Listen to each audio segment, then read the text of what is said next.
Привет, друзья! С вами снова канал «Не бегай». И мы продолжаем говорить без лжи, без страха, без цензуры.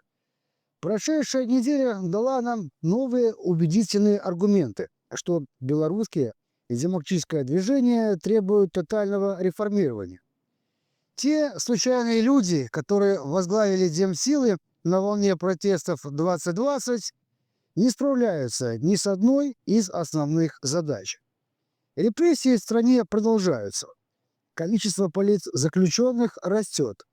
Беларусь все дальше от демократических преобразований, а белорусы в эмиграции разъединены и оставлены один на один со своими проблемами. На этом фоне мы видим вялые попытки со стороны офиса и при офисных структур сделать хорошую мину при плохой игре.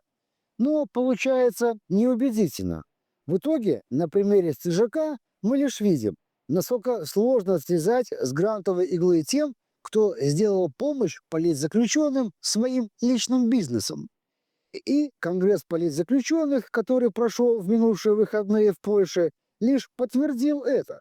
Но давайте обо всем по порядку. Потому что не только скандалами вокруг Стрижака было наполнено инфополе на минувшей неделе. А сейчас убедитесь, что вы подписаны на наш канал. Поделитесь этим видео со своими друзьями. А после просмотра обязательно поставьте лайк и оставьте комментарий. Поехали! Ну, а начнем мы с приключений первого леди в Америке. Сергей Тихановский опилился, почувствовал себя увереннее и пошел на прямой конфликт с серым кардиналом офиса Франком Вечорко. Конфликт случился во время стрима Тихановского из Нью-Йорка. У Франка были свои планы на марионетку президента. Но пока еще первый джентльмен, Сергей решил поиграть с популизмом и задействовать Светлану в своем стриме с участием белорусов. Это делает все вот гражданин Франок, ему надо побольше интервью, побольше ивентов и так далее. Вот я именно поэтому такие сегодня задал острые вопросы, потому что я, честно говоря, немножко расстроен таким отношением офиса вот к нашим встречам с белорусами. Что мы увидели по результатам этого стрима? Даже ярым адептом эклет президента стало очевидно, что Тихановская не самостоятельная фигура, и что всеми процессами в офисе управляет Вечорко и его старшие товарищи. Ну, а насчет Тихановского можно сказать, что, похоже, до него все-таки доходит кое-какая информация и о жизни Светланы все эти 5 лет, и о схеме работы офиса. Скорее всего, многие вещи ему не очень понравились, поэтому и проскакивают такие конфликты. Сразу после конфликта на Сергея Тихановского обрушилась тяжелая артиллерия из офисных СМИ, экспертов, специалистов по семейным отношениям, психологов и политологов. Тихановского выставили абьюзером и просто неадекватно.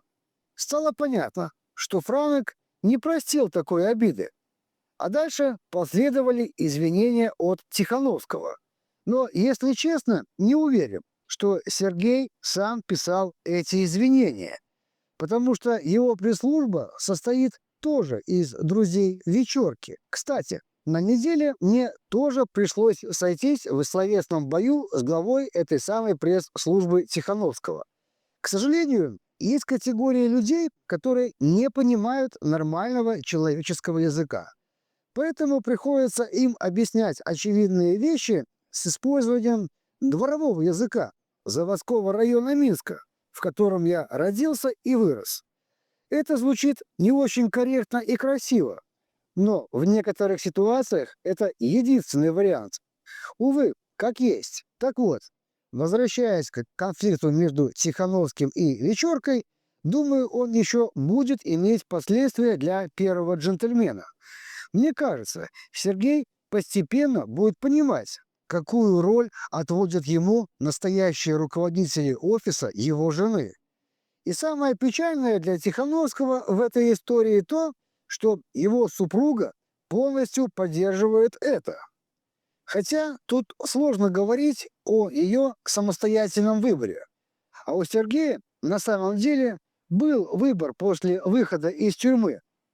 Он его сделал и теперь пожинает плоды этого выбора. Конфликт Тихановской с пока еще мужем немного испортил ей настроение, но не помешал продолжить свою туристическую экскурсию по полям Генеральной Ассамблеи ООН. Фотоловушки возле туалетов были расставлены. И вот мы уже видим отчеты о том, что Светлана встретилась и с президентами, и с премьер-министрами, и с министрами иностранных дел, и даже с Китом Келлогом. Но главный вопрос, который висит в воздухе уже не первый год, какие результаты от этих случайных встреч? Ну, кроме того, что доноры будут продолжать финансировать кучку случайных людей, которые в большинстве своем 2020 год встретили в безопасной Европе, либо сбежали туда сразу после выборов. В связи с этим я присоединяюсь к манифесту, который опубликовало общественное объединение «Звичайные люди», и призываю сделать это всех бывших политзаключенных.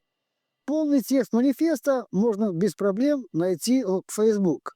В нем кратко изложены все проблемы, с которыми сталкиваются простые белорусы, вынужденные покинуть свою родину, а также предложены пути их решения. Отдельно в манифесте представлены предложения по решению нашей главной проблемы – общественно-политического кризиса, в котором оказались демсилы. На базе этого манифеста в ближайшее время будет подготовлено письменное обращение к европейским политикам и организациям-донорам. Цель этого обращения – помочь белорусам кардинально реформировать деятельность демсил, которые за 5 лет протестов 2020 года превратились в семейные и клановые структуры, не имеющие никакого отношения ни к демократии, ни к Беларуси. И мы призываем всех белорусов присоединиться и подписывать это обращение. Но это дела ближайшего будущего. А пока что вернемся к текущим реалиям. Пройдемся немного по Конгрессу по политзаключенным, который прошел в Польше. Впечатления от Конгресса двоякие. Вроде и правильные вещи говорят его участники, и про необходимость освобождения политзаключенных, и про остановку репрессий, и про помощь политзаключенным. Но когда ты понимаешь, что эти разговоры идут уже на протяжении 5 лет, а ситуация по всем вышеуказанным пунктам только ухудшается, то возникает вопрос, а для чего тогда такие мероприятия? Ответ, к сожалению, напрашивается сам собой.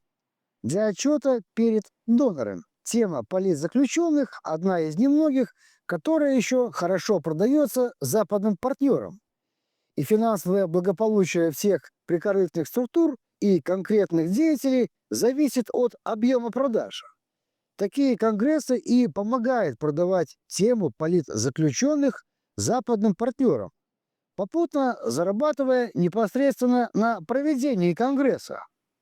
К сожалению, приходится становиться участниками этих мероприятий, потому что только на них получается поговорить напрямую с представителями этих самых западных партнеров. Надеемся, что контакты, которые имели место на этом конгрессе, помогут сдвинуть дело с мертвой точки. Буквально накануне конгресса было объявлено о прекращении сотрудничества Международного гуманитарного фонда с Байсолом. Про причины прекращения сотрудничества говорил на Конгрессе генеральный секретарь Норвежского Сесенского комитета Берит Линдеман. Основной причиной стало возвращение Андрея Стрижака к оперативной деятельности в рамках Байсол после скандала с дикпиками. Также госпожа Линдеман упомянула и о причинах исключения из МГФ фонда BuyHelp имени Леончика. Она указала 2 основные причины – финансовые нарушения и проблемы с безопасностью. Ну, а поведение Стрижака в ситуации с дикпиками четко показывает, что он думает обо всех белорусах.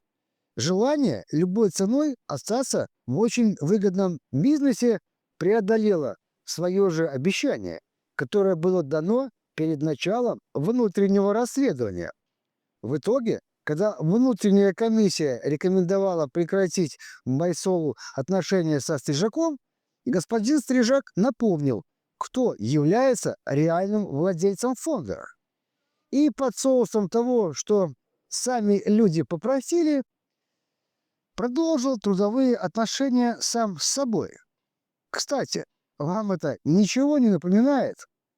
Например, одного усатого товарища, который каждый раз не хочет идти на новый президентский срок. Но люди постоянно просят.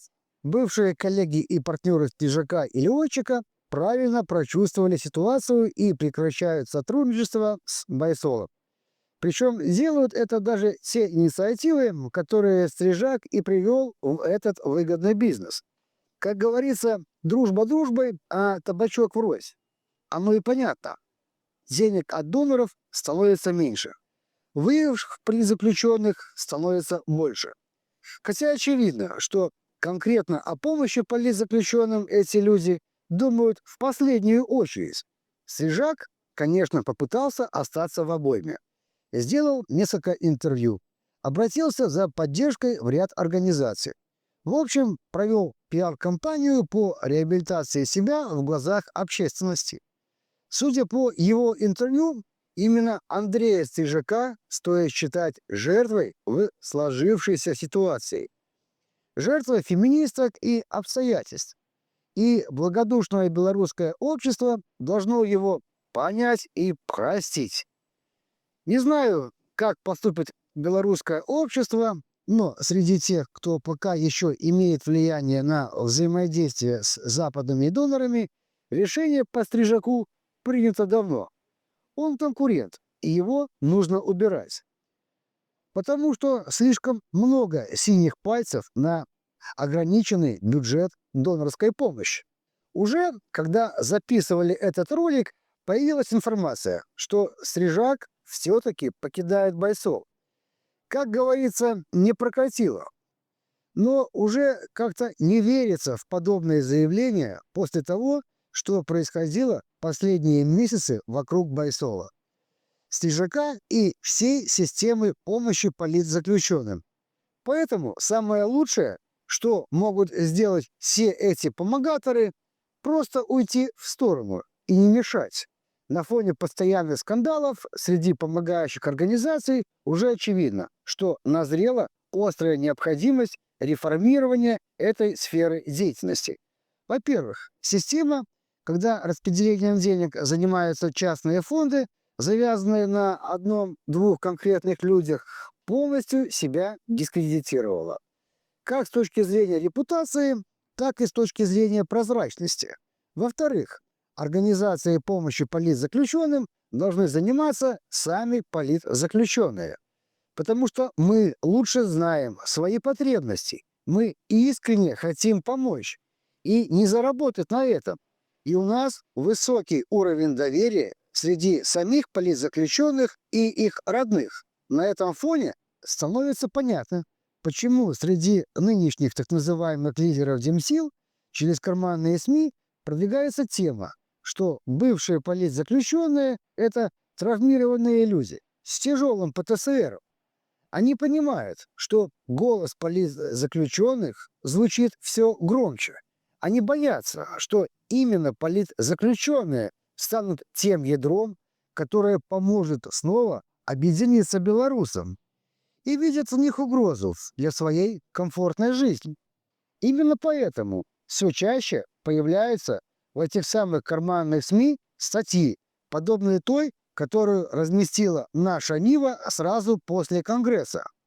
В этой статье некто Юлия Мицкевич, заместитель представительницы по социальной политике в Объединенном переходном кабинете, не стесняясь, говорит: «Тюрьма никого не делает лучше, только хуже». Тюрьма никого не делает лучше, только хуже. Хочется спросить у нее, а кто вы такая, чтобы делать такие выводы? У вас такой большой опыт общения с бывшими политзаключенными? Или, может, вы сами там побывали? Цель высказывания Мицкевич понятна. Выставить политзаключенных в плохом свете среди общественности. Так вот, что я скажу вам, госпожа Мицкевич.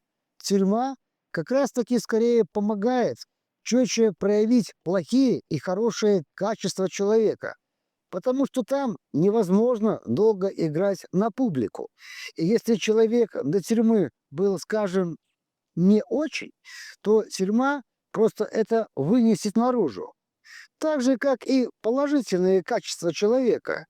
И уж точно не таким, как вы, давать оценки людям, прошедшим через репрессии режима. И вот, что точно делает людей хуже, так это донорская игла, которая позволяет зарабатывать на чужом горе и при этом даже не напрягаться.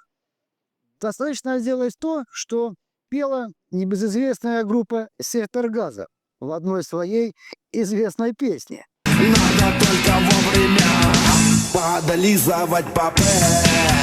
А госпоже Мицкевич, позиционирующей себя правозащитницей и гендерной специалисткой, мы бы рекомендуем заняться тем, что она, по ее же мнению, умеет делать лучше всего.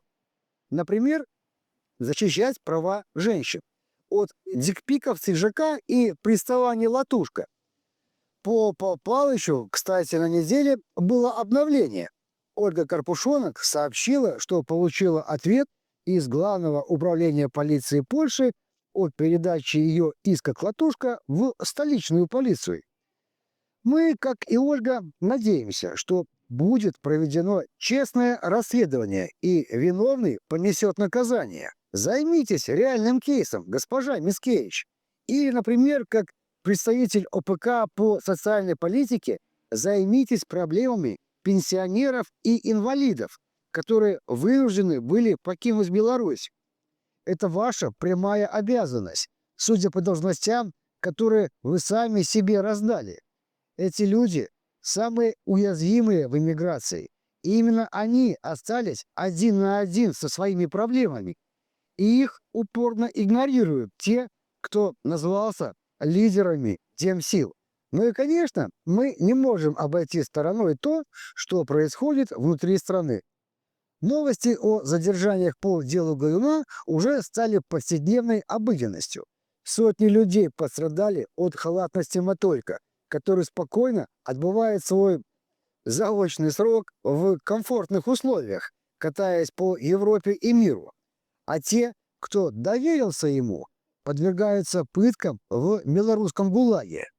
И одна из наших задач – сделать так, чтобы ни протекция вечерки, ни европейские паспорта не помогли этим людям избежать ответственности. На сегодня это, пожалуй, все, о чем мы хотели вам рассказать. Не забывайте подписываться на наш канал. Делитесь видео со своими друзьями и оставляйте свои комментарии и лайки. Это важно для продвижения нашего независимого ресурса.